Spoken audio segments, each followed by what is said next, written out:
My name's Dave DeBow, founder of MoneyPartnerFormula.com, and this show is built for everyday real estate investors who are actively doing deals and looking to scale using other people's money. So if you're an active real estate investor and you want to get featured on this show to talk about your own real estate and capital raising experiences, then just go to daveinterviewsyou.com. Now let's get rolling with this episode, and remember to subscribe for daily interview content. All right, guys, welcome back to Property Profits Podcast. I'm your host, Bryce Kaminsky, filling in for Dave Dubois. And have you ever wondered how to overcome obstacles and unlock your potential in real estate investing?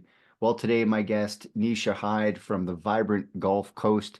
She's here to guide us through her journey of turning adversity into entrepreneurial success. Nisha, welcome to the show. Fantastic to have you here. Great to be here. Thank you. So one of the major things about real estate is overcoming obstacles, as you've got, as we start the top here. So can you share any, significant hurdle that you faced so far in the journey and how you've been able to jump over it? Sure. I think as far as obstacles, it probably was the thing that started the journey, right? So backtrack, I have always been around real estate. As far as I bought my first house in seller finance when I was 23, and we had a construction business, right, for years, and so we lived in that one while we remodeled it, and then we lost that one in Hurricane Katrina, and we built a new house in its place there. And so years later, I had no mortgage on the house, the new one that I had built. But I did get behind on the property taxes. And so I needed to sell the house, right? Or make some kind of deal. And so I was probably searching things along those lines. And that's when a fortune builders thing had popped up in my Facebook newsfeed. And so we went to an hour-long seminar, and that's where they explain wholesaling, right? You put the property under contract and you sell the contract. So I left there with a concept, and I guess from the algorithm of YouTube and, Google, different things started popping up, like Steve Trang, Real Estate Disruptors. And we saw some guys from Mississippi. And I reached out to them, and about the time I reached out to them, I had also a guy down the road had contacted me about buying his little camp. And so I knew enough to know that I needed to put it under contract, right? And anyway, so I reached out to him about my house and that I would like to rehab it and resell it. And then I had the little camp down the road under contract. And so the deal was that he would help me with that. And he did a novation with me on my house. So he would come in with the money and the resources to do the rehab, and then we would sell it on market, and he would get a flat fee. So all his money back and a flat fee for doing it, and also help me with the camp. And so he was having a real estate event, and this was in the end of 2019. He was having a real estate event with Steve Trang and Brett Daniels, and I'm sure a bunch of others I'm forgetting. But that was part of the deal, was tickets to his real estate event. And that's kind of what I mean by adversity. So all that sparked this, right? And changed things up. Yeah. So you mentioned the seller finance aspect of things like sub-2 deals. Is that one of those strategies that you're utilizing actively or sometimes? Like, what does that look like for your? I am actively. That's probably my main focus. I mean, of course, I want to be able to present options, but I was always creative. That's why I probably was drawn to sub-2, right? I already knew after I had gone to that event, I had put out bandit signs. And that got the phone ringing, right?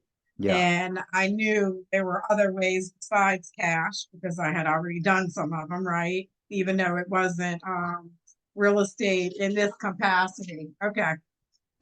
And so, that's the other kid. But so sorry.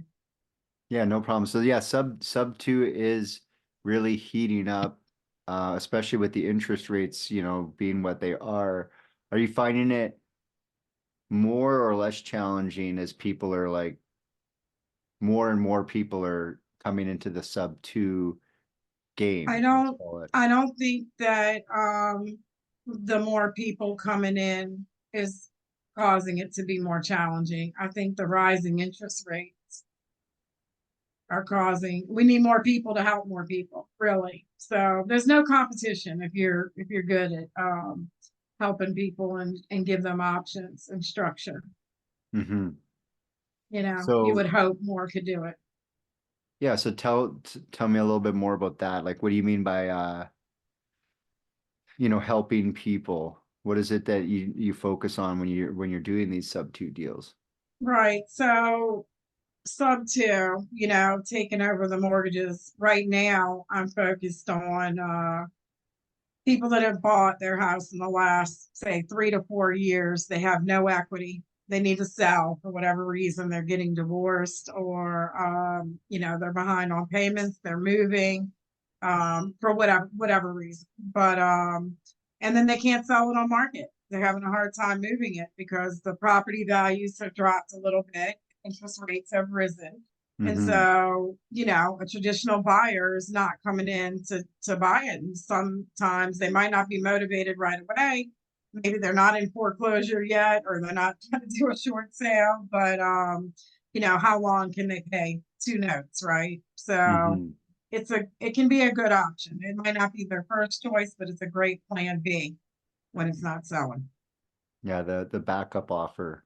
So you'd mentioned before the show about these themed communities. So tell me a little bit more about this vision of developing themed communities, and what kind of inspired you to approach that?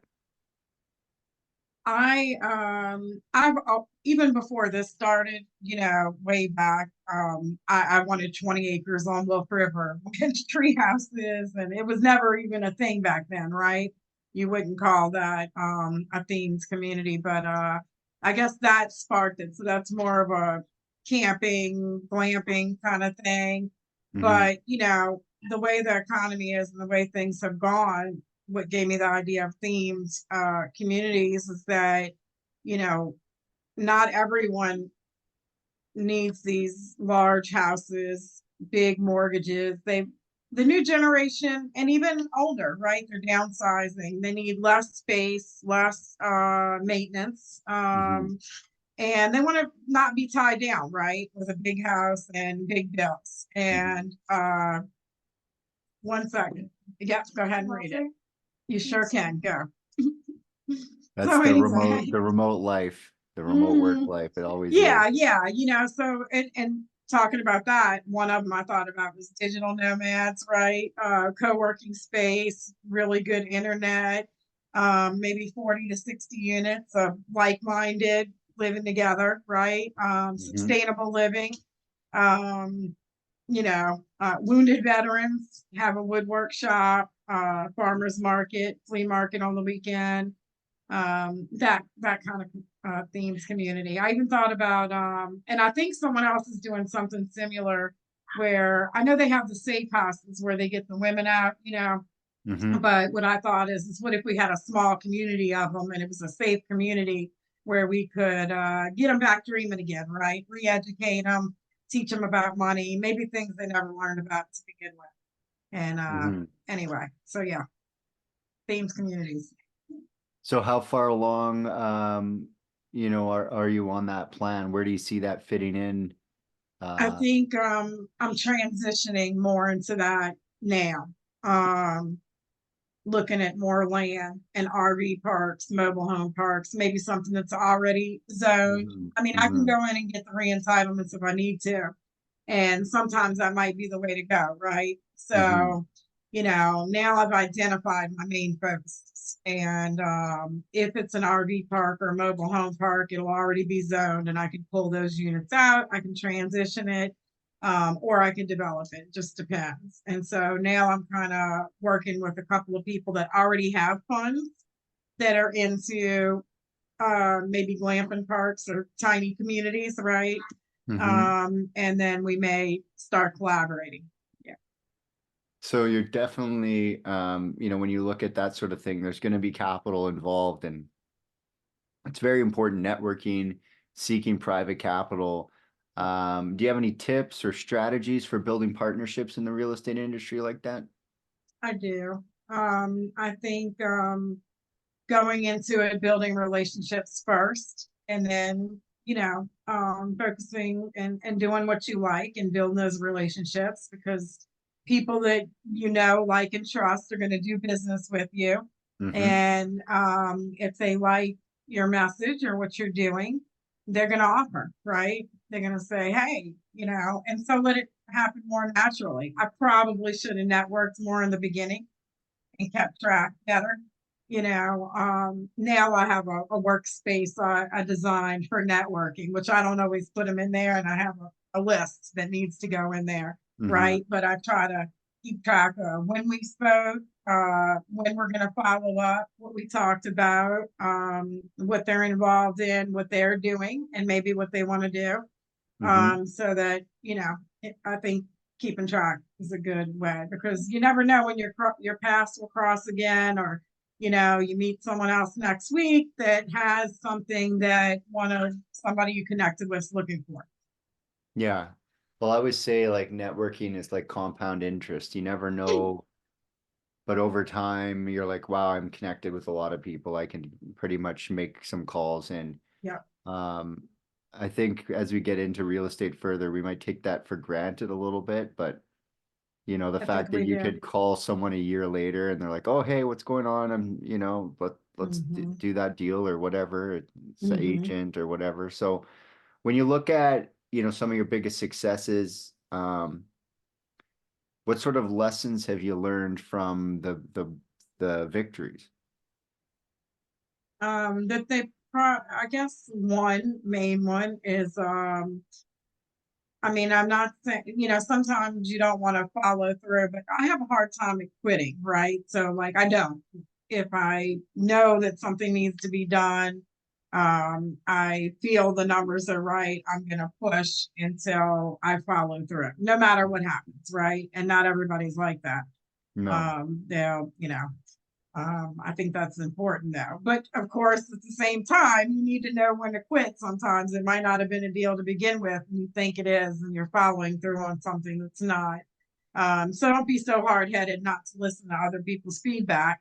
But if you know that it can get done and your numbers are right, you push through whatever happens, whether you have a problem with the title company or you lose your lender because they don't want to take their position, whatever you have to do to pivot. Yeah, listen to the people. Listen to the people. It would have been good advice. Don't hold on to that deal too long. It's just going to cost you money. It's maybe, like you said, maybe it wasn't a deal in the first place. So let's look to the future. What sort of upcoming projects or goals in the real estate market? What are you working on right now that's like on the break of moving towards something?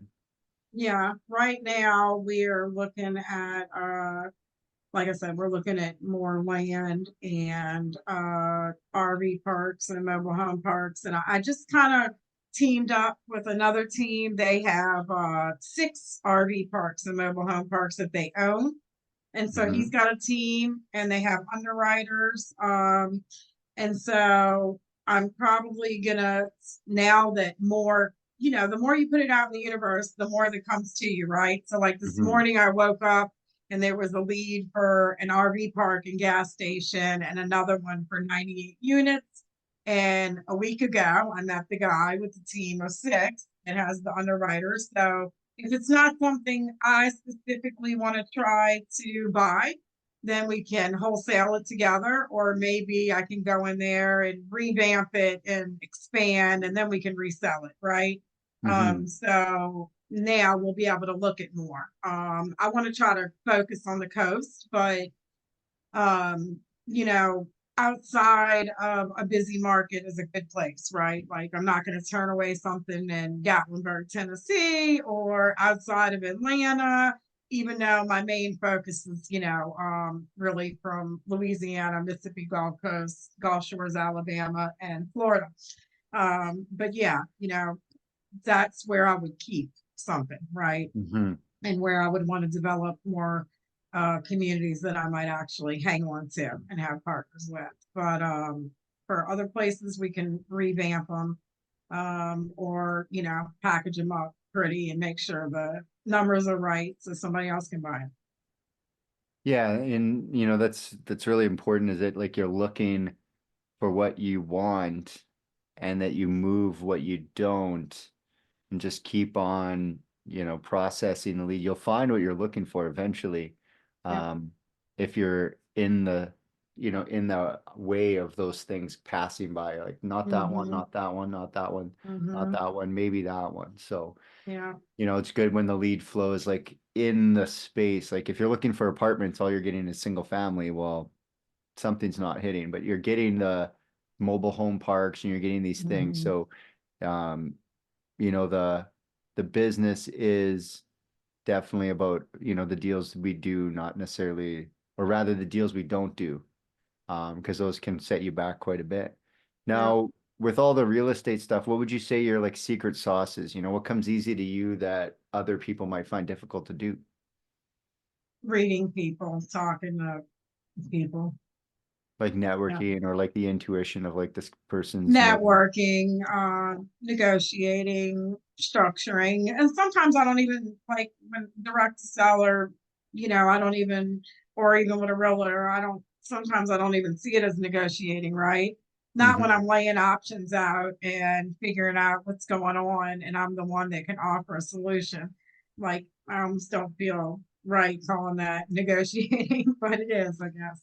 Hmm. Yeah, on some level there. So Hmm. when you look at um these mobile home parks and things like that you're looking to convert, is that something that you're bringing the sub to angle to acquire these things, or do you want it to be more of like a clean deal of ownership? It depends, right? Like it could be, I like seller carry and subordinating to maybe second or third position while I come in and expand and do what I need to do, and maybe have a balloon 3 to 5 years, right? Enough Hmm. time to get in there and fix what's there and expand, or whether I'm reselling it or maybe buying it for myself. And then at that point, once I get it cash flowing and running better and I get the value up, then it's no problem to either bring in partners or refinance or whatever, right?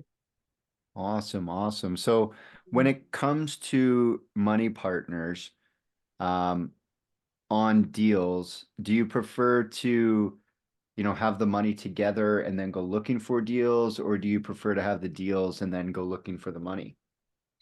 Right now it's been the latter, right? Have the deals, go looking for the money. I don't specifically like that. I would prefer to say, this is what I'm looking to identify, this is what I want to do, and get it set up beforehand. Yeah, that would be And then go better. look and then like go look for the deals. Yep, Yeah. go make it happen. I find that the more certainty you have with your capital, the more aggressive you can be with your purchasing and like Yeah. how you act in the marketplace. 'Cause Hmm. sometimes you're looking at it, you're like, could I really raise that money if I had to? Maybe not. Maybe I won't make an offer. Maybe it's not an It's opportunity I hard. can It's a take mind down. thing. Hmm. Yeah, it's like the window shopping thing. You're like pressed up against the glass. You're just like, maybe I can go in this store. Maybe. Yeah. So, with real estate, is that the only thing that you're working on, or do you still have a W-2, or how does that work with your like time I, management? yeah, no W-2. I'm having to manage my own time, right? And that can be hard, right? Be more Mhm. intentional. How much time do I put towards what I'm working on? How much time do I put towards what I really want to be doing in the space I want to move into, right? And then allocating things out, right? So that I'm not doing everything by myself. Nice, nice. Hmm. So when it comes to like the team that you're putting together, you said you're part of this like 6-person team that's doing deals. Right, they're doing the RV parks and mobile home parks. are you part of that partnership, or is that just like a network connection that you've put together? Yeah, I'm so sorry. Yeah, so he has his own team that he's already had, but I have been putting people in place. Like I have a guy that's in sub two. He wants to do multifamily Mm-hmm. and he's learning to underwrite. He's getting certified in underwriting. And so I've sent him a few things. Um, because also it's helping him practice and look at it. We can look at it together. And also if he sees something he likes, right, he can be a part of it, and then Mm-hmm. we know where the numbers need to be. So I've sent him some things, and then I have someone that directly does follow up and nurturing for me. My friend Michelle, she's in sub two as well. We're ironing that out right now. She just retired from her W-2 and has enough time to come and behind me. Mm-hmm. Yeah. So we're working that out right now. And then I have a couple people that are working on different things, making calls, doing the Mm-hmm. initial outreach and bringing them to me that way.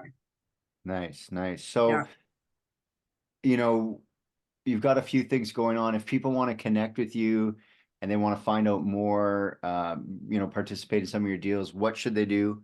How do they find it? My name, Nisha Hyde, Facebook, or Instagram. I think that would be the easiest. There you go. Perfect. Well, I really appreciate you stopping by. Thank you. Thanks for having me. Yeah, no problem. Until next time, guys, we'll catch you on the next episode. Hey there, I really hope you enjoyed that episode. And as always, if you want to listen to more daily interview content, make sure you subscribe. And if you're an active real estate investor and you're doing deals and you'd like to get featured on this show, then just head over to daveinterviewyou.com. Now at moneypartnerformula.com, we help real estate investors to create a process for predictably getting capital so they can do more deals without relying on hard money lenders or the banks. We do this by building them a private capital marketing system. Now, if you want help turning yourself into a big money capital attraction machine, then book a call with our team to see how we can help. Just visit moneypartnerformula.com to find out more. All right, take care, and we'll see you on the next interview.